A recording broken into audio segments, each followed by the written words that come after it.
नमस्कार. अगदी शॉर्ट टाईममध्ये आपण सर्वजण इथे हजर झालात त्याबद्दल प्रथमतः आपल्या सर्वांचं मनपूर्वक असं आभार. आपल्या सर्वांनाच कल्पना असेल की संपूर्ण महाराष्ट्रामध्ये राजकीय लाभापोटी काही मंडळी मतांचा जोगवा मागण्यासाठी कोणत्याही प्रकारचं प्रामाणिकपणे निष्ठा नसताना लोकांना देवदर्शन घडवणे वगैरे असे प्रकार करत होते.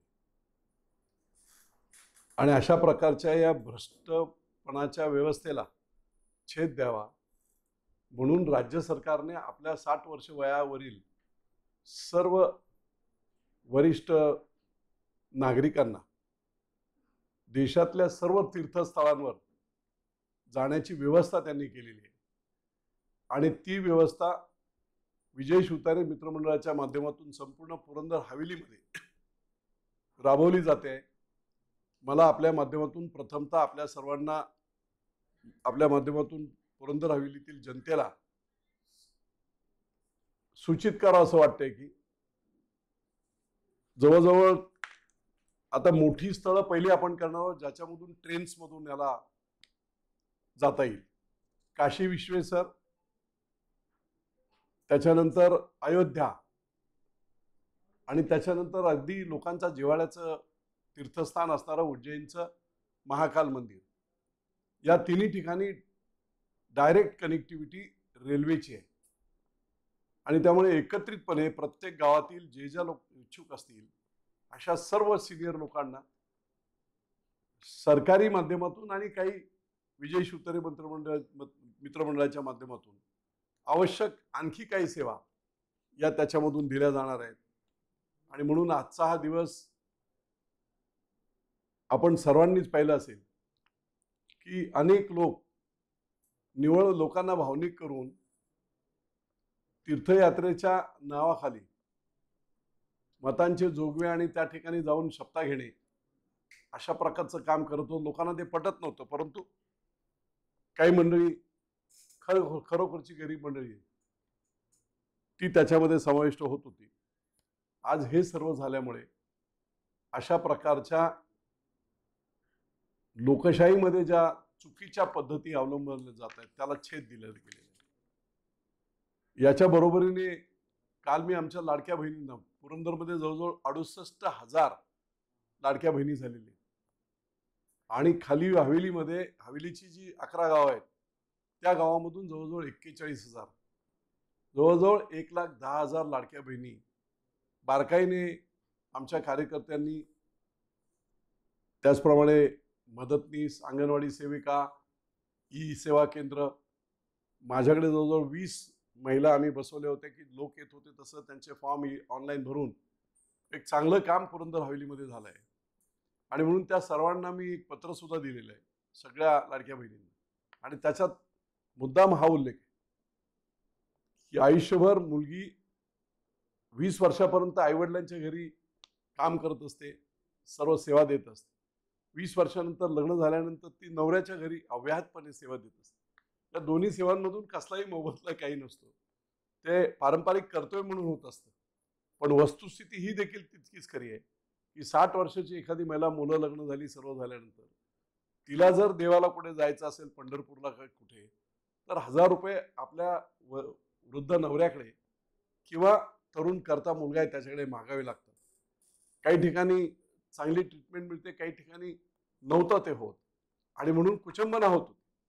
या 1500 रुपये पर मंथ, दर महिन्याला 1500 रुपये मुख्यमंत्री लाडकी बहीण योजनामधून मिळाल्यामुळे या सर्व आमच्या नारी शक्तीचा आयुष्याच्या उत्तरार्धामध्ये स्वाभिमानाने जगण्यासाठी बेसिक जी काही गरज आहे, स्वतःच्या गोष्टी, देवाला जाण्याच्या गोष्टी, किंवा तिला वाटलं मुलीच्या घरी जावं तर कोणालाही पैसे मागण्याची गरज नाही. हे 1500 रुपये निश्चितपणे स्वाभिमानी जगण्याचा एक चांगला मार्ग. अमाऊंट थोडी आहे पण त्याच्या पाठीमागची भावना खूप प्रचंड आहे. काही लोकांनी खूप टीका केली, सोन्याचे चमचे घेऊन जन्माला आलेल्या लोकांना 1500 रुपयाची किंमत कळणार नाही. परंतु कादरीमधल्या एखाद्या ग्रामीण भागातल्या गरीब शेतकरी कुटुंबातील महिलेला हे 1500 रुपये, तिला कणकणी आली, तिला आजार जरी थोडंसं वाटला नाही, एक इंजेक्शन घ्यायचं असेल तरी घरातले पैसे जायला नको आणि म्हणून ती तशीच राहते. आज निश्चितपणे मुख्यमंत्री एकनाथराव शिंदे आणि महायुतीच्या सरकारने देवेंद्र फडणवीस त्याचप्रमाणे अजित पवार या सर्वांनीच घेतलेले हे निर्णय प्रचंड फायदेशीर नारी शक्तीला झालेले आहेत. आणि म्हणून त्या पत्रामध्ये सुद्धा मी असंच हे केलं की आतापर्यंत तुला कोणी फसवलं जायचं की 1500 रुपये आता तुला मिळत आहेत, त्यामुळे फसवणूक अशी जी व्हायची की निवड मतांचा जोगवा मागवण्यासाठी जे कोणी असे बाजार भुंगे फिरत होते ते आता बंद होतील. आणि स्वाभिमानाने शासनाच्या वतीने आणि त्याचप्रमाणे या लाडक्या बहिणी दर महिन्याला मिळणाऱ्या पैशातून आमच्या सर्व माता भगिनींना स्वाभिमानाने देवदर्शनापासून सर्व करता येईल. आणि म्हणून सर्व देवस्थानं जवळजवळ देशभरातली देवस्थानं 73 आहेत आणि महाराष्ट्रातली देवस्थानं 66 आहेत. जिथे जायचं असेल, आता मुख्यतः ट्रेनने वगैरे जायचं असेल तर ती मोठी देवस्थानं जी मी सांगितली, काशी विश्वेश्वर असेल, अयोध्या असेल, उज्जैन असेल, डायरेक्ट पुण्यावरून आपल्याला ट्रेन मिळतील. माझी तर व्यवस्था अशी मी करतोय की जेजुरीतूनच ट्रेन जेजुरीला लागेल आणि जेजुरीतून आपल्या सर्व लोकांना अगदी आरामशीर जाता येता येईल. बाकीचा राहिलेला जो त्यांचा खर्च आहे, एक 2 दिवसाची ट्रिप असेल तर सरकार सगळाच खर्च करते, पण त्याच्यात जी आर मध्ये लिहिलेलं आहे काही वैयक्तिक काही आणखी काही खर्च कोणाला करायचा असेल तर ती वैयक्तिक जबाबदारी त्या पॅसेंजरची असेल. ती सर्व जबाबदारी ती पॅसेंजरची नाही, पुरंदर हवेलीतल्या स्वाभिमानी माता भगिनींची ती जबाबदारी विजय शिवतारे मित्रमंडळ घेईल. आणि निश्चितपणे एक चांगला पायंडा आजपासूनच ही आम्ही गावागावातून ज्या ठिकाणी ज्यांना जायचं आहे 60 वर्षाच्या वरील महिला किंवा पुरुष, तर त्यांची नावनोंदणी आम्ही सुरू करतो. हा महत्त्वाचा एक मुद्दा. दुसरा एक आणखी महत्त्वाचा मुद्दा, 6 तारखेला सकाळी 11-11:30 वाजता, म्हणजे 99.99 कन्फर्म झालंय, पण आता आचारसंहिता आहेत, काही काही अर्जन्सी असतात. पुरंदरला पालखी तळावर लाडकी बहिणीचा मोठा मेळावा, माझ्या हिशोबाने जवळजवळ आपल्याकडे 68,000 महिला आहेत, 30-35,000 महिला तरी या मेळाव्याला हजेरी लावतील. अशा प्रकारचं नियोजन, मोठं भव्य नियोजन हे पालखी तळावर 6 तारखेला 11:30 वाजता आहे.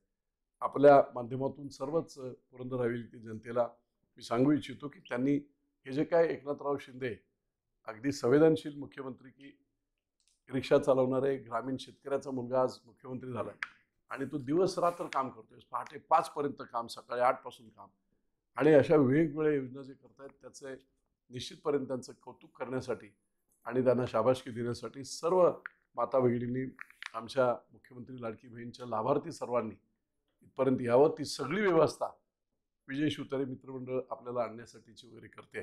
पण आपण बडछडके सकाळी 11:30ला मुद्दाम मी ठेवला की संध्याकाळच्या वेळेत जर कार्यक्रम ठेवला असता 4-5ला तर गाईच्या धारा काढा वगैरे आमच्या माता भगिनी सगळ्या बिझी असतात, जेवण वगैरे, आणि म्हणून मुद्दाम 11:30 वाजता तो ठेवलेला आहे.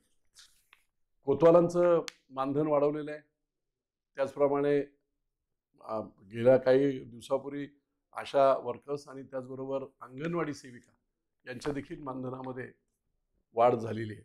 आणि म्हणून त्यांचे देखील एक कौतुक करण्यासाठी, आणि ज्या महिलांनी मुख्यमंत्री लाडकी बहीण योजनेचे फॉर्म गावागावात भरून दिवसरात्र काम केलं, अशा जास्तीत जास्त फॉर्म भरणाऱ्या मदतनीस आणि अंगणवाडी सेविका जे आहेत त्यांचा देखील सत्कार, त्या सगळ्यांचाच सत्कार करणार होता आम्ही. पण त्याच्याबरोबरीने पहिला नंबर, दुसरा नंबर, तिसरा नंबर अशी 3 प्राईज त्यांना प्रोत्साहन म्हणून त्यांनी केलेल्या कामाच्या बाबतीमध्ये आम्ही ते देणार आहोत. तो एक कार्यक्रम हा आचार्य सभागृहामध्ये 6 तारखेच्या आत कदाचित जसं अवेलेबिलिटी असेल आज किंवा उद्या ते पूर्ण होऊन जाईल. म्हणून अशा प्रकारे वही वाटपाचा एक मेजर कार्यक्रम घेतला होता. आणि शाळांमधून जाऊन 1ली ते 12वी पर्यंतच्या आणि कॉलेजच्या विद्यार्थ्यांना सुंदरमच्या बेस्ट क्वालिटीच्या मोठ्या वह्या, ह्या 2-2 वह्या आपण दिल्या, 3 लाख वह्या याचं वाटप आपण केलेलं आहे. शेतकऱ्यांना अतिशय आवश्यक असणारी जी डायरी असते ती दरवर्षी मी करत असतो, तिचं देखील संपूर्ण व्यवस्था केलेली आहे आणि त्या देखील शेतकऱ्यांच्या फायद्यासाठी त्याच वेगवेगळ्या कार्यक्रमातून त्या वाटल्या जातील. मी पुन्हा एकदा सांगतो की 3 गोष्टी देवदर्शनासाठी सरकारी योजनेतून अजमेर शरीफ पहिल्या टप्प्यामध्ये, महाकाल, उज्जैन, काशी विश्वेश्वर आणि अयोध्या या 4 देवदर्शनासाठी संपूर्ण तालुक्यातून लवकरात लवकर, कदाचित आता आचारसंहितेमध्ये ते करता येईल की नाही मला माहीत नाही, पण नावनोंदणी आजपासून सुरू झाली.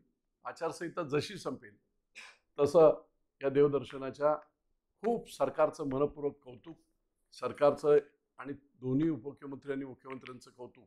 इतक्या बारकाईने श्रावणबाळ आज सरकारच झालंय. याच्या अगोदर ट्रिप घेऊन जाणारे श्रावणबाळ होते नव्हते पण बोलायचे, पण आज खऱ्या अर्थाने श्रावणबाळ हे सरकार झालंय. आणि म्हणून निश्चितपणे या योजनेची प्रभावी अंमलबजावणी, अनेक योजना आज आम्ही हे करतोय.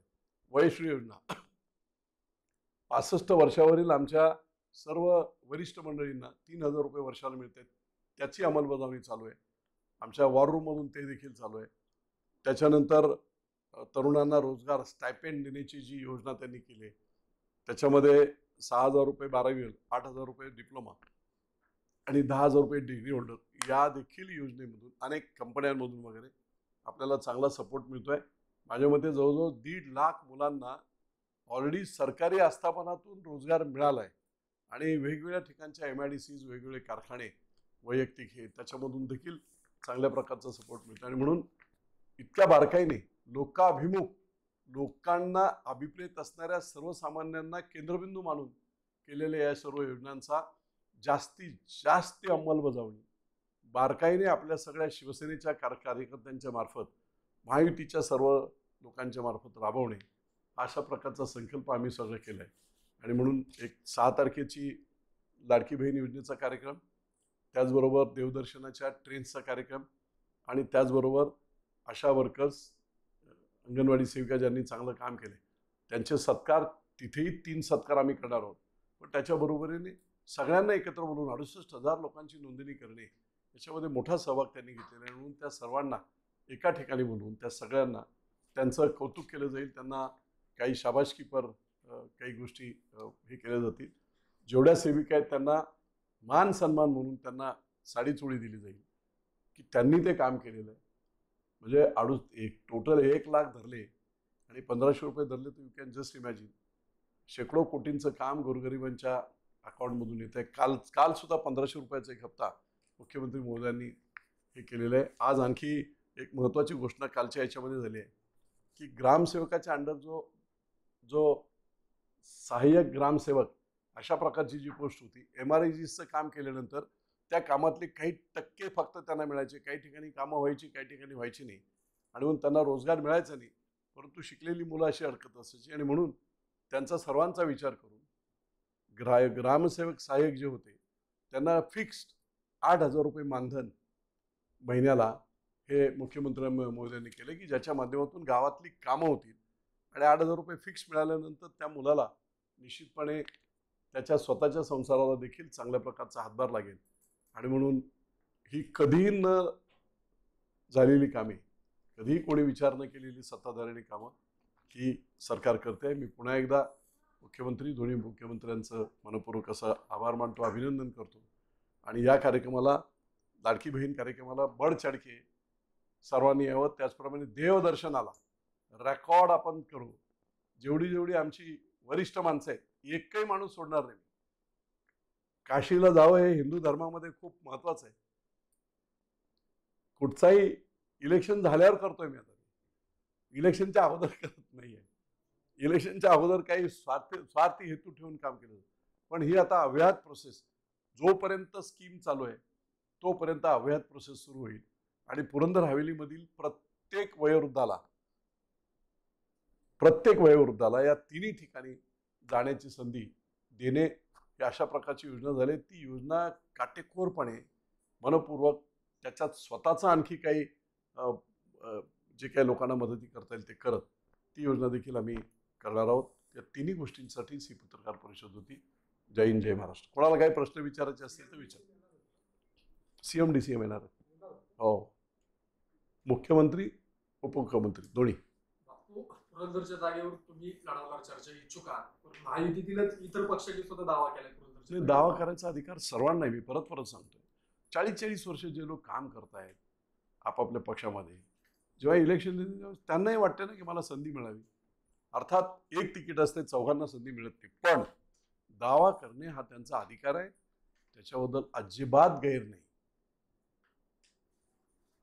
भरपूर निवडणूक तोंडावर आली, सर्वच राजकीय पक्ष तयार झालेत, तुम्ही अजून जरा शांत दिसताय, हे कळलं मला. नाही ते तुम्हाला काय, कारण आम्ही गनिमी काव्याने आमचं काम चाललंय. 3 लाख वह्या वाटल्या, 3 लाख घरात गेलो. माहित पडलं का तुम्हाला? माहित पडलं का तुम्हाला? 3 लाख घरात पोचले. काल मी आंबेगावमध्ये प्रचंडच 3-3 हजार मुलं असलेली आणि मुलांशी संपर्क, संवेदना, त्यांच्याशी इंटरॅक्शन, त्यांना मोटिवेट करणे, इतर मोठी माणसं कशी घडली, मी सुद्धा कसा गोठ्यावरून येऊन घडलो, त्याच्यातून मुलांना मोटिवेशन करण्याचं काम 2 महिने चालू आहे माझं. आणि सौ सुनारकी एक लोहारकी असते. बाकीचे लोक पोस्टर लावतात, मी पोस्टर लावत नाहीये. पोस्टर लावून प्रचार होत नसतो. बरेच लोक, मी जी कामं केली ती बाकी. तुम्ही बोलताय मी शांत आहे. सासवडला पाणी पुरवठ्यासाठी 143 कोटी कोणी दिले? एका बाजूला जेजुरीला 78 कोटी कोणी दिले? महामुनी साहेब. 2400 एकर जमीन मावडी कपाच्या शेतकऱ्यांची 30 वर्ष सगळ्या नेत्यांकडे पाय घासून झाले सगळे. मुख्यमंत्री महोदयांनी आणि उदय सामंतांनी, मंत्री महोदयांनी एका झटक्यामध्ये एका शेतकऱ्याचा चाही न घेता 2400 एकर जमीन सोडवली. 8.5 कोटीचं काम सासवडमध्ये रोडचं होतंय महामुनी साहेब. 6.5 कोटीचं काम जेजुरीमध्ये होत आहे. खाली नगरपालिका मी केली नवीन, अत्यंत अवघड असं काम पुण्यातून बाजूला घेऊन नगरपालिका मी इस्टॅब्लिश केली, पूर्ण झाली. सगळ्या प्रक्रिया पूर्ण झाल्या. प्रशासक नेमला, आता सीओ होईल. पूर्ण हस्तांतरण करण्यासाठीची कमिटीचा GR निघाला. विभागीय आयुक्त, जिल्हाधिकारी, पुणे मनपा अधिकारी आणि प्रशासक अशी एकत्रित कमिटी सरकारने स्थापन केली. GR निघाले. खाली 100 कोटीची पाण्याची लाईन आहे, 118 कोटीची, त्याच्यामध्ये राहिलेले मिसिंग लिंक आहेत, त्या पूर्ण करण्यासाठी 100 कोटी मुख्यमंत्र्यांनी नगरोत्थान योजनेमधून दिले. त्याचा DP पास होऊन शासनाला गेला. आता तुम्हाला इथे मी शांत म्हणजे हे कामं दिसत नाही. गुंजवणीची जी लाईन होती ती महाभ्रष्टाचार केला होता LNTने आणि विद्यमान आमदारांनी. वरून जाणारी गुंजवणीची लाईन पूर्ण परिंचे, वाल्हे, हरणी, राख ही लाईन त्यांनी शॉर्ट केली आणि ती मानकी आणि जेवढमधून याला घेऊन गेले. कुठे नेरे आपला राखेला 47 किलोमीटरला 50 किलोमीटर लाईन कमी झाली. 50 किलोमीटर मध्ये 400 कोटीची बचत झाली. ही कोणी खाल्ले? आणि ही लाईन का बदलली? ती आता वरून लाईन आम्ही घेतोय. वरून लाईन एवढ्यासाठी आहे, माझ्या मूळ टेंडर मध्ये सुद्धा ही लाईन वरून होती, एवढ्यासाठी की जेव्हा जेव्हा कधी दुष्काळ असेल त्या वेळेस वरून 6 फुटाची लाईन असेल ती उघडी केली, वॉल उघडला तर वरून उंचावरून पाणी पूर्ण वीर धरणापर्यंत संपूर्ण सगळ्या नदी नाले ओढे सगळे भरता येतील. ती लाईन तुम्ही खालून APC कॉन्ट्रॅक्ट आहे, जी काय बचत होती ती कंपनीला मिळते. आता तुम्ही नाटकं करता की बाबा वरून झाली, वरूनच होती, ती बदलली कोणी? 20 जुलै 2020 विद्यमान आमदार असताना ती बदलली गेली. 400 कोटीचा फ्रॉड होता तो. काही अधिकारी आणि या सगळ्या राजकीय लोकांनी मिळून LNTने केलेलं चुकीचं काम होतं. मग LNT बोलत होती की बाबा वर पाणी जाईल, धरण उंचावर आहे. होय, लपतळवाडीतून जाणारी लाईन जर वाल्हेला पाणी काढलं 8 इंचाचं पाणी जाईल, पण लपतळवाडी ते वाल्हे या उंच अशी जाणाऱ्या लाईन मध्ये जर कोणी भोकं पाडली, पंक्चर केले, तर वर पाणी जाणारच नाहीये. वरून पाणी जायचं हा मूळ टेंडर मध्ये असणारा जो विषय होता, ती बदलली का याचं उत्तर पुरंदरच्या जनतेला विद्यमान आमदारांनी द्यावं. 20 जुलै 2020 तुम्ही आमदार असताना ही लाईन का बदलली गेली? आता तुम्ही ओरडतायत. मी शेतकऱ्यांना आभार मानतो त्यांचं, की माझंही लक्ष नव्हतं, कारण मी आजारी होतो 2-2.5 वर्ष. शेतकऱ्यांनी अडवली. ही जर लाईन अशी झाली तर या योजना फक्त कॉन्ट्रॅक्टरसाठी झाली असं होईल, लोकांसाठी होणार नाही. परिंच्याच्या सगळ्या 12 वाड्या, त्याच्यानंतर तुमच्या राख, वाल्याच्या सर्व 12 वाड्या, ह्या सगळ्या आता घेतल्या गेल्या. सगळ्यांना इक्वल पाणी दिलं गेलं. त्या काळामध्ये बदमाशी झाली होती. परिंच्या सारख्या गावामध्ये 25 हेक्टर पाणी दाखवलं होतं. आज सगळ्या 16 गावांमध्ये इक्वल पाणी आहे. सगळ्या 16 गावांचं जेवढं GC आहे, क्रॉस इरिगेटेड एरिया, ते सगळं घेतलंय प्रत्येक गावचं. आणि त्याच्यामधून 60% पाणी 2 TMC पाणी असल्यामुळे उपलब्ध होत आहे. 60% सर्वांना समान पाणी, ग्रॅव्हिटी लाईन अशा पद्धतीची जी मूळ योजना माझी होती तिच्यात बदल केला होता. तो बदल रद्द करून मुख्यमंत्री महोदयांनी सांगितलं आणखी 50-100 कोटी लागले हरकत नाही, पण ही पाण्याची योजना पुढच्या 4-5 पिढ्यांसाठी योग्य आहे, महत्वाची आहे. 24 जुलैला ती मीटिंग झाली मुंबईमध्ये. सर्व शेतकरी सुद्धा होते, मुख्यमंत्री होते, सगळे वरिष्ठ अधिकारी होते. आणि म्हणून आज जवळजवळ 1900 कोटीवरती जाते. सुधारित प्रशासकीय मान्यता घेण्याचं ठरलं होतं की कदाचित होईल, परंतु निश्चितपणे उद्या शेतकऱ्यांनी व्यवस्थित निर्णय घेतला. 3 वर्षात ही लाईन पूर्ण करायची होती. 2 वर्ष पाणी द्यायचं होतं. 2 वर्ष पाणी न दिल्यामुळे 5000 कोटीचं शेतकऱ्यांचं नुकसान झालंय. प्रत्येकी ₹1,00,000 फक्त इरिगेशनचं ₹1,00,000 1 एकरला ज्वारी बाजरी केलेली पाणी असलं तर गहू केला तरी ₹1,00,000 मिळतात. ₹1,00,000च्या हिशोबाने 5000 कोटीचं नुकसान झालंय. एक घोडचूक. 3 वर्षात लाईन कंप्लीट करून 2 वर्षात पाणी फिरलं असतं संपूर्ण पुरंदरमध्ये. चारा वाटपाची गरज नव्हती. काही लोक बोलतात आम्ही चारा वाटप केला. अरे तुमच्या नालायकपणामुळे, चुकीचा माणूस निवडून दिल्यामुळे त्याला जबाबदार सगळेच आहेत. ते तुम्हाला पाणी टँकरची गरज लागली नसती. पाणी आलं असतं तुम्हाला चाऱ्याची गरज लागली नसती. 5000 कोटीचं शेतकऱ्यांचं नुकसान झालंय. शेतकी अधिकाऱ्यांच्या नुसार हा रिपोर्ट 5000 कोटीचा शेतकऱ्यांपर्यंत मी पोहोचवणार. ज्या दिवशी माहीत पडेल, हो मी आता गावागावातून बोलतो, मी पुरंदर उपसा नीट चालवलं नाही. मी जेव्हा तिथे माळशिरसला जातो म्हणे 4 वर्ष आमचा ऊस सुकून जातो. दरवर्षी 50,000 कमीत कमी वेटेज कमी होऊन जात आहेत आमचे. सगळ्यांना सगळं जाणवलेलं आहे. त्यामुळे महामुनी, तुम्ही जो विचारलेला प्रश्न होता, तुम्ही ऍक्टिव्ह नाही. ते पंप बोंबलत पडले होते, ते बदललं पाहिजे होते. त्या शेवटी 56 कोटी रुपये मी मागणी केली आणि अजितदादांनी ते डिक्लेअर केलं GR सकट ते पंप बदलले पाहिजेत. 12 वर्ष झालेले. यांनी मेंटेनन्सच्या नावाखाली 2-4 कोटी रुपये खाल्ले. तो शेख नावाचा एक अधिकारी आता बडतर, तो सस्पेंड आहे. चालवणारा कोण? यांचाच एक माणूस. दाखवायला कंपनी मुंबईची, चालवणारा इथला यांचा लोकल माणूस काँग्रेसचा. लोकांना वेठीस ठेवणे. माझ्या पक्षात प्रवेश घ्या म्हणजे मी तुमच्या शेताला पाणी देतो. अशा प्रकारचे प्रकार झाले. संपला तो वनवास, संपलेला आता 2 महिने राहिलेले. पण महामुनी साहेब, तुम्ही विचारलेला प्रश्न, एवढी उत्तरं तुम्हाला मी दिली, एवढ्या बातम्या आल्या, मी ऍक्टिव्ह नाही असं कसं तुम्ही म्हणता? नंबर दोन एका बाजूला मी शेकडो कोटी आणतोय आणि दुसऱ्या बाजूला विद्यमान आमदार कलेक्टर ऑफिसला जाऊन असं म्हणतोय आम्हाला 1 रुपया मिळत नाही म्हणून तिथे हे करतोय. हा फरक जाणून घ्या पत्रकार मंडळींनो. मी आमदार नाही, मंत्री नाही, खासदार नाही, तरी शेकडो कोटी आणू शकतो आणि विद्यमान मला पैसे देत नाही म्हणून तिकडे जाऊन तमाशा करत असतो. याच्यावरून मी सांगण्याची गरज नाही कोणाची कॅपॅसिटी किती आहे, कोणाची आवक आणि धमक किती आहे, ती त्याच्यावरून दिसते. आणि म्हणून पत्रकार मंडळीनो, इतक्या ऍक्टिव्ह आहे मी आज बारीक सारीक गोष्टीमध्ये. त्यामुळे तुम्ही कोणी, काय लोक, 1-2 लोक आहेत पगारी ठेवले, तेच पोस्ट सोडत असतात. गुलाल आमचा, हा आमचा, तो आमचा, अशा गोष्टी घडत आहेत. मला कळत नाही. लोकांची सेवा केली पाहिजे, लोकांसाठी झटलं पाहिजे, तर त्याच्यातून हे होतं. मी अजूनही काही 5 गोष्टी मोठ्या आहेत. लकीली त्या फाईल्स पोचाव्यात आणि विधानसभेची आचारसंहिता आत लागण्याच्या आत त्या क्लिअर आहेत अशी मी करतो. तुमच्या कोणाच्या ध्यानीमनी नाही. अशा 5 मोठ्या गोष्टी पुरंदर तालुक्यामध्ये विजय शिवतारे आणतोय, ज्याचा प्रचंड मोठा फायदा तरुणांना, महिलांना आणि यांना. बाकीच्या गोष्टी तर आपल्याला माहिती आहेत की बाबा MIDC आता ही सगळी गायरान जमिनीवर IT पार्क करते. IT पार्क केल्यानंतर प्रचंड मोठ्या प्रमाणात रोजगार उपलब्ध होतो.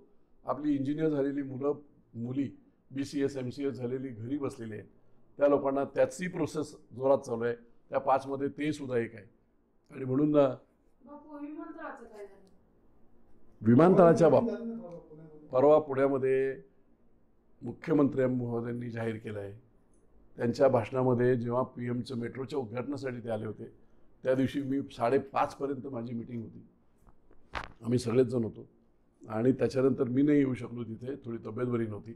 पण त्यांना सांगितलं होतं, त्यांनी सांगितलं की पुरंदरला आहे त्याच ठिकाणी विमानतळ करेल असं शासनाची भूमिका आहे. मी आज याच्या एवढ्यासाठी बोलतोय, एक गेम चेंजर प्लॅन असताना राजकारण करून स्वतःच्या स्वार्थासाठी पुढच्या पिढ्यांना धाडे देणारे राजकारणी आपल्याकडे आहेत आणि म्हणून मी त्याच्यावर शांत आहे. सरकार जो काही निर्णय घ्यायचा तो घेईल. मी व्यक्तिगत काही बोललो की त्याचं भांडवल करायचं आणि आपलं राजकारणात पोळी भाजायची म्हणून तर बोलतो ना. त्यांनी आता काय सांगितले तर तुम्हाला त्याच्यावर मी आता विश्लेषण देणं काय आवश्यक आहे. मुख्यमंत्री महोदयांनी जे सांगितलेलं आहे ते मी असताना त्यावेळेस स्वेच्छा खरेदी मी सांगितली होती. स्वेच्छा खरेदी म्हणजे 5 पट पैसे, ताल, विहीर, गडगडे, दुकान या सगळ्या गोष्टींचे पैसे समृद्धी मार्गाला जसं तसं स्वेच्छा खरेदी जाहीर केली होती. परंतु लोकांनी एवढा विरोध केला, राजकारण केलं, प्रचंड मोठं नुकसान लोकांचं होईल. त्याची जबाबदार मरेपर्यंत त्यांना ते भोगावे लागतील. इतकं चांगलं प्रोजेक्ट आहे. सगळे पार्टीज आपण सगळ्यांचा हेतू एकच असतो, आपल्या भागाचा विकास, लोकांचा विकास. अशा वेळेस सगळे एकत्र आले पाहिजेत. जे कोल्हापूरला होते, जे महाराष्ट्रात अनेक ठिकाणी होते, राजकारण एका जिल्हा परिषद गटासाठी करत केलं त्याचे पाप ते त्यांना फेडावं लागेल. आणि म्हणून व्यक्तिगत कोणावर टीका करणे नाही, परंतु हे गेम चेंजर प्रोजेक्ट आहे. मी आज जी काही महानगरपालिकेतून नगरपालिका केली ती नगरपालिका फुरसुंगी, देवाची उरुळी, वडकी, उद्याचं सासवड सुद्धा त्याच्यात मर्ज होईल, जेजुरी मर्ज होईल, एअरपोर्ट येईल. आणि तुम्हाला मी सांगतो इतिहास घडणार आहे परत, जसा पिंपरी चिंचवडचा झाला. नवीन पुणे महानगरपालिका म्हणून ही महानगरपालिका आपल्या अस्तित्वात येईल. हजारो कोटींचं संधी लोकांना व्यवसाय करायला, आमच्या शेतकऱ्यांना, तरुण पोरांना सगळ्यांना मिळणार आहे. आणि पूर्ण गेम चेंजर असं हा सगळं होणार आहे. जशी महानगरपालिका जेव्हा नगरपालिका केली पिंपरी चिंचवड, त्यावेळेस खासदार आमचे मगर त्यांच्यावर खूप टीका केली.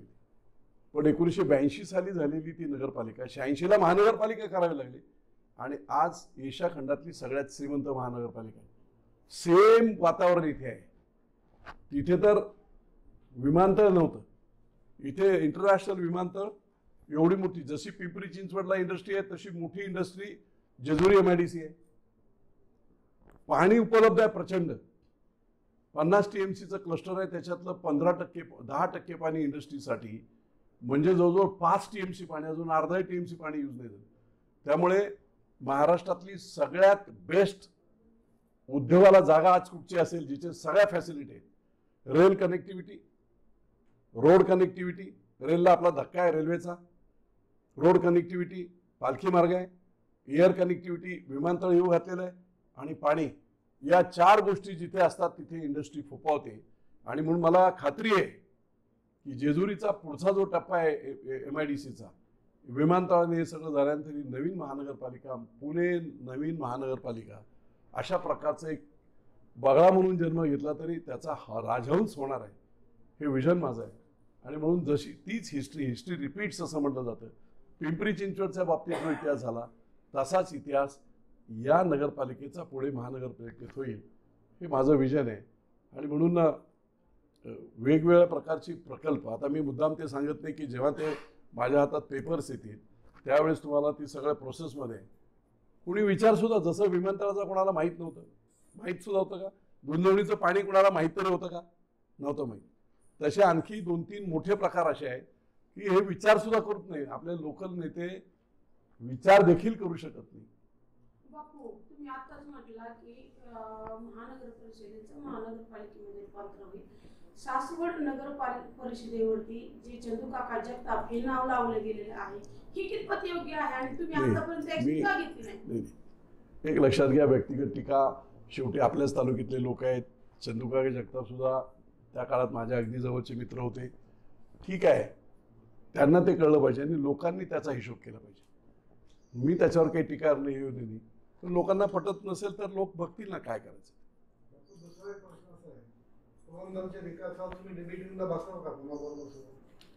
कोणाबरोबरही तयारी तर दाखवू दे ना. ती मग ती असं नाही, ती फक्त इथली नाही पाहिजे. कुठे पालखी तळाला सगळा मीडिया बोलवा, कोणी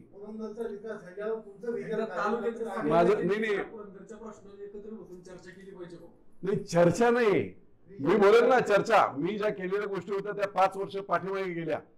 5,000 कोटी शेतकऱ्यांचं नुकसान झालं तुमच्या मूर्खपणामुळे. विमानतळ दुसरीकडे शिफ्ट करायचा प्रकार, पळून देण्याचा प्रकार झाला, कुणामुळे झाला? महाविकास आघाडी सरकार असताना पहिल्या मीटिंगमध्ये गुंजवणीचं पाणी मी 2.5 वर्ष दिलं नव्हतं कुठेही. ते फक्त भोर वापरेल, वेल्ला वापरेल आणि पुरंदरची आमची माणसं वीर धरणातल्या उपसा सिंचन योजना आणि मानकी डोहातून जेवढ मानकी हे पाणी आम्ही वापरणार, आम्ही देणार नाही पाणी. पहिल्याच महाविकास आघाडीच्या मीटिंगमध्ये, पहिल्या मीटिंगमध्ये महाविकास आघाडीच्या सरकारने मंत्रिमंडळाचा ठराव करून 60% पाणी डाव्या कालव्याला म्हणजे बारामती वगैरे, 40% अकलूज वगैरे त्या भागाला पहिल्या मीटिंगला राज्य सरकारच्या आमदारांनी भरत तरी काढला का? त्यामुळे या 5 वर्षात झालेलं जे नुकसान आहे ते लोकांच्या लक्षात आलं पाहिजे ना. होरपळलेत लोक, गरीब माणसं होरपळले अक्षरशः. त्यामुळे निव्वळ चर्चा नाही, चर्चा तर होईल भविष्याचा विकास, पण 5 वर्ष कशी वाया गेली याच्यावर देखील चर्चा होणार. 10 वर्षामध्ये मी 178 किलोमीटर रस्ते मुख्यमंत्री सडक योजनेतून केले. 1 किलोमीटर झालाय का 5 वर्षात? 178 किलोमीटर 14 ते 19. मी 2000 शेततळी केली सरकारी याच्यातून. एक तरी झालं का विचारा? चेक डॅम, सिमेंट बंधारे, लाईननी सिमेंट बंधारे सगळ्याच्या 467 केले. एक तरी झालाय का नवीन विचारा? या सगळ्या योजना मी जलसंधारणाच्या, जलसंपदाच्या सगळ्या योजना राबवल्या होत्या. मग ते युडीच्या असतील, का नाही झाले? मी काय आमदार नाही ना, पण मग हे आमदारांना महाविकास आघाडीचे जे आज मी माझं सरकार आहे म्हणून मी जेजुरीला आणि सासवडला पाणी पुरवठ्याच्या योजना ज्या अत्यंत आवश्यक आहेत, 30 वर्षापूर्वीच्या लाईन, लोकसंख्या एवढी वाढली आहे, लोकांना 4-4 दिवस पाणी मिळत नाही, हे कोणाला जाणवलं पाहिजे होतं? विद्यमान आमदाराला जाणवायला पाहिजे होतं. महाविकास आघाडीचं सरकार असताना या योजना पास करून घेतल्या पाहिजे होत्या. नाही. त्यामुळे हे अपयश व्यक्तिगतरित्या नाही, व्यक्तिगत टीका करायची गरज नाही, पण एखादा चांगला मर्सिडीजचा मेकॅनिक असेल, त्याला जर तुम्ही बायपास करायला दिली एखाद्याची, तो मरणार आहे पेशंट. त्यामुळे लोकल बॉडी सांभाळणारी माणसं विधानसभा नाही सांभाळू शकत, हे प्रूव्ह झालंय. आता लोकल बॉडी चालवा तुम्ही, म्हणून मी म्हटलं की अगदी चांगला एक्सपर्ट मर्सिडीजचा मेकॅनिक म्हणून त्याला एखाद्या माणसाचं बायपास ऑपरेशन करायला लावलं तर तो मरून जाणार आहे. तसं झालं. विकासाच्या अडचण झाली मोठी, सगळे आपलेच आहेत, परंतु एक एक वर्ष जरी वाया गेलं तरी लोकांचं वर्ष वाया जाते. एक एक रुपया जरी नुकसान झालं, 5,000 कोटीचं नुकसान छोटं आहे.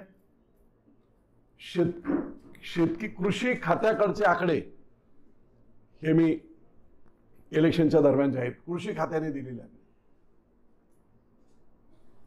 पिंपळ्याला बागा जळून गेल्या, श्रीमंत माणसं होती ना, त्या लोकांनी 30,000 रुपये खर्च करून आपल्या बागा जगवल्या. त्या वर्षीचं उत्पन्न घेतलं आणि पुढे 10 वर्ष, पण जो गरीब होता ना त्याची बाग जळून गेली. 10 वर्षाचं उत्पन्न गेलं आणि संपूर्णच गेलं. आणि नेहमी बोंबललं जातं की मी विरोधी पक्षात आहे, मला फंड दिला जाते, मला फंड दिला जातो. अरे 2009 ते 14 मी विरोधी पक्षात होतो ना, बोकांडी बसून काम करत होतो ना. त्याच वेळेस पास केलेली मी प्रशासकीय इमारत, त्याच वेळेस पास केलेलं मी जेजुरीचं रुग्णालय, त्याच वेळेस 13 कोटीचे बंधारे मी त्यावेळेस केले होते. विरोधी पक्षात असून त्याने काही फरक पडत नाही. तुम्हाला विधानसभेत कुठची आयुधं कशी वापरायची आणि मंत्र्यांना कसं अडकवायचं आणि त्यांच्याकडून आश्वासनं घेऊन आपली कामं मंत्रालयात न जाता, कोणाच्या पाया न पडता, याची अक्कल पाहिजे. मी आमदार असताना मंत्रालयात कुठच्याही केबिनमध्ये मंत्र्याच्या गेलो नव्हतो, पण विधानसभा आली की सगळी तयारीच असायची सगळ्या डिपार्टमेंटची. आणि काही तर मंत्री बोलायचे, बापू बाबा तुझं काय असेल ते सांग, वस्त्रहरण नको आत. ही दहशत बुद्धीची आणि कामकाजामधली पारंगतता ही ठेवली तर विरोधी आमदार असला तरी त्याला पैसे मिळतात ना, असं कोण हेच नाही. फक्त हे नावाला आहे की विरोधी आमदार असल्यामुळे मला पैसे मिळत नाही, आणि रागात एकदम बोलतात मी विरोधी आमदार असल्यामुळे मला पैसे पुरंदरला देत नाही. मग पुरंदरचा एक नवीन देश जाहीर करा. अख्ख्या महाराष्ट्रात त्याची चर्चा झाली. पुरंदरला वाहन आहे बुद्धीचा. आचार्य अत्र्यांपासून ही भूमी पुण्यभूमी भक्ती आणि शक्तीबरोबर बुद्धीसाठी प्रसिद्ध आहे. आणि हे जेव्हा असे सगळे तारे तोडले जातात त्यावेळेस पुरंदरचे मला विचारतात काही लोक, मी आपला हात जोडतो. कित्येक अधिकारी विचारतात, अरे बापू काय रे बाबा, हात जोडतो. गुंतवणूक आणि विमानतळ हा प्रकल्प आहे, हे पुरंदर पालनी जास्तीत जास्त कालावधी लागणाऱ्या या गोष्टी आहेत. 1 वर्षाच्या आत उद्या मला लोकांनी उद्या मला ऐका उद्या मला मी या तयारीत आहे. लोकांनी यावेळेस मला निवडून दिलं, 1.5 वर्षाच्या आत संपूर्ण योजना पूर्ण करून टाकेल. आणि वरून संपूर्ण योजना पैशांसकट सगळा फंड. विमानतळाच्या बाबतीत मी आता भाष्य याच्यावर करणार नाही, कारण त्याचं राजकारण करून लोकांना गंडवलं जातं, फसवलं जातं. हे 2 मोठे कालावधी लागणारे प्रकल्प आहेत. परंतु पुढचा कालावधी 1.5 वर्ष काय मोठा कालावधी नाही आहे. तो झाला, आता 7-8 वर्ष गेली सगळं. परंतु जे 7-8 वर्ष नाही झाली हो. एक मिनिट 2099 ते 2014 काँग्रेस राष्ट्रवादीचं सरकार होतं. एक वीट देखील गुंजवणीच्या धरणावर लागली नव्हती. 2014ला मी मंत्री झाल्यानंतर 2.5 वर्षात ते धरण पूर्ण केलं. 1007 कोटीची त्याच वेळेस 2 वर्षात धरण पूर्ण करून पाईपलाईनची वितरण व्यवस्थेची ऑर्डर. राज्यातलं 70 वर्षातलं रेकॉर्ड आहे की इतक्या कमी वेळात वितरण व्यवस्था सुद्धा पास झाली. दुर्दैवाने मी पुढे नसल्यामुळे हे सगळं अडकलं. 2 वर्ष माझी कोर्टात घालवली यांनी. तुम्ही 7-8 वर्ष नाही, 2.5 वर्षात मी धरण पूर्ण केलं. 2 वर्ष कोर्टात फाईट केली. अंतुरकर सारखे वकील कोणी दिले होते 5-5 लाख रुपये पर डेला.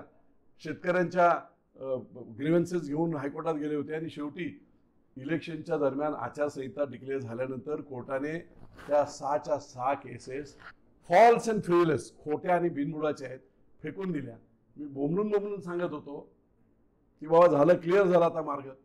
2 वर्ष त्यांनी माझी त्याच्यात. नाही तर मी 2019च्या दरम्यान कमीत कमी मायनर झाल्या नसत्या, पण कमीत कमी मेजर लाईन जी आहे ती मी पूर्ण करून घेतली असती, पाणी फिरलं असतं. त्यामुळे मी सांगतोय ओढून की बाबा रे आता झालंय काम. पण महाशयांनी सांगितलं 1250 कोटीची योजना माझ्या स्वतःच्या खर्चातून मी पूर्ण करेन. त्या व्यक्तीकडे पिढ्यानपिढ्याचं उत्पन्न मिळून 250 कोटी आहे, तो 1000 कोटी आणणार कुठून? पण लोकांना फसवलं गेलं, गंडवलं गेलं. खाली सुद्धा तसंच केलं गेलं की टॅक्स मी कमी करून देतो, मला मतदान करा, माझा भाऊ ॲडिशनल कमिशनर आहे. काही झालं नाही. 3 वर्ष हवाल दिले होते लोक. शेवटी माझ्याकडे आल्यानंतर मी मार्ग काढला आणि आता मार्ग निघालाय. आता जी 23 गावं जी पुण्यामध्ये घेतले त्यांचे 3 दिवसापूर्वीच्या बातम्या आपण बघा.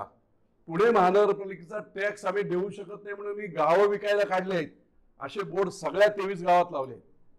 आणि जेजुरी आणि आपला फुरसुंगी यांनी दैवाच्या ओळीतल्या लोकांनी बोर्ड लावले, बापू तुम्ही आम्हाला वाचवलं. आणि लोक सांगत होते की फक्त तुमचा बदनामी करत होते की इकडे सगळे गोडाऊन्स आहेत म्हणून बापूंनी केलं. तिकडे कुठेही गोडाऊन्स नाही आहेत. गावं विकायला काढण्याचे बोर्ड सगळ्या गावकऱ्यांनी लावले आहेत. आणि मुख्यमंत्री महोदयांना मागणी केली आहे की आमची देखील नगरपालिका करा. गुंजवणी प्रकल्प विमानतळ ही ठीक आहे, पण जे गरजेच्या गोष्टी आहेत, मेडिकल कॉलेज असेल, इंजिनिअरिंग कॉलेज असेल किंवा साखर कारखाने असेल, आजपर्यंत तालुक्यात असं एक कोणती गोष्ट काम होऊ शकत नाही. एक लक्षात घ्या, जे 50-70 वर्षात इतर मतदारसंघात झाले ते 5 वर्षात नाही होऊ शकत. मी मंत्री होतो 5 वर्षात मॅक्झिमम कारखान्याचा प्रयत्न केला. आपण साखर कारखान्यात बोलला, आपल्याला माहिती नसेल तांत्रिक बाब. 2 साखर कारखान्यामध्ये 25 किलोमीटरचं डिस्टन्स. पुरंदरमध्ये साखर कारखाना होऊ शकत नाही, गांडवागांडवी होऊ शकत नाही, कारण 25 किलोमीटरचं डिस्टन्स आहे. 2010ला जे काही शुगर कंट्रोल ऍक्ट 1966 बदलला त्यानुसार अख्ख्या देशामध्ये 15 किलोमीटर 2 चिमण्यामधलं अंतर आहे. पण काँग्रेस राष्ट्रवादीच्या सरकारने ते 25 किलोमीटर टाकलं की दुसरे कोणी येऊच नाही. सगळे कारखाने काँग्रेस राष्ट्रवादीच्याच लोकांचे. त्यामुळे कारखाना येणार कसा? येऊच शकत नाही कारखाना. 25 किलोमीटरच्या डिस्टन्समध्ये कुठेही पॉईंट नाही. पण मी तुम्हाला ज्या 5 गोष्टी सांगितल्या त्या आता तुमचा विषय आला म्हणून सांगतो. होय, पुरंदरमध्ये मोठ्या प्रमाणामध्ये ऊस वाढतो आहे. सोमेश्वरला मेंबरशिप दिली जात नाही, त्यांचा ऊस उचलला जात नाही. आणि त्याच्यासाठी एक मोठा प्रकल्प ज्याला सरकारची लिमिटेशन नाही आहेत अंतराची, अशा प्रकारचा प्रकल्प. आता मी त्या फील्डमध्ये आहे, 2 कारखाने आहेत माझे.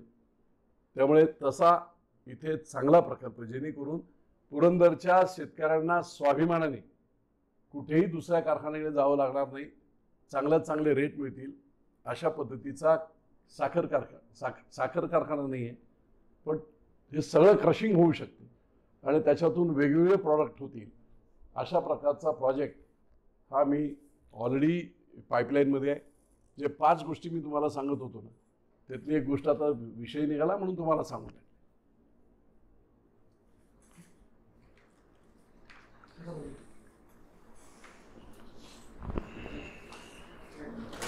त्याच्यावरून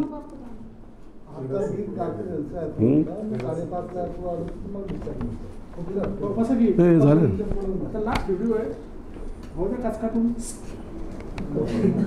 एक महत्त्वाची गोष्ट पुरंदर तालुक्यात काही शेतकऱ्यांनी मला सांगितली की काही लोक साखर कारखाना होणार या नावाखाली 30-30 हजार रुपयाचे शेअर जमा करते.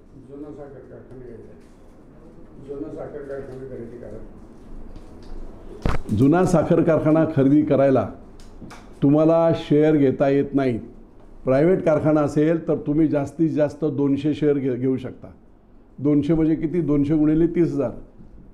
जर तुम्ही बाहेरचे तुम्ही आता कितीतरी केसेस झाल्यात लोकमंगलपासून सगळ्या, प्रायव्हेट कारखाना जर करायचा असेल तर त्या कारखान्याला वर्षाला 200 मेंबर याच्यावर घेता येत नाही. कोऑपरेटिव्ह असेल तर तुम्ही 25,000 लोकांकडून घ्या 30,000. पण प्रायव्हेट कारखाना घेण्यासाठी काही लोकांकडून 30,000 रुपये असे जर घेतले गेले आणि लोकांची फसवणूक झाली तर त्याच्यावर निश्चितपणे कोर्टात शेतकऱ्यांच्या वतीने विजय शिवतारे या फसवणुकीच्या विरुद्ध जाईल हे देखील मी जाहीर करतो. त्यामुळे वैयक्तिक कारखाना घेताना लोकांचे पैसे तुम्हाला घ्यायचा स्वतःच्या पैशाने घ्या ना, पण लोकांचे शेअर जमा करून खाजगी कारखाना घेऊन मूर्ख बनवण्याचं काम जर केलं तर त्याच्या विरोधात प्रचंड आवाज उठवला जाईल. क्रिमिनल केसेस होतील.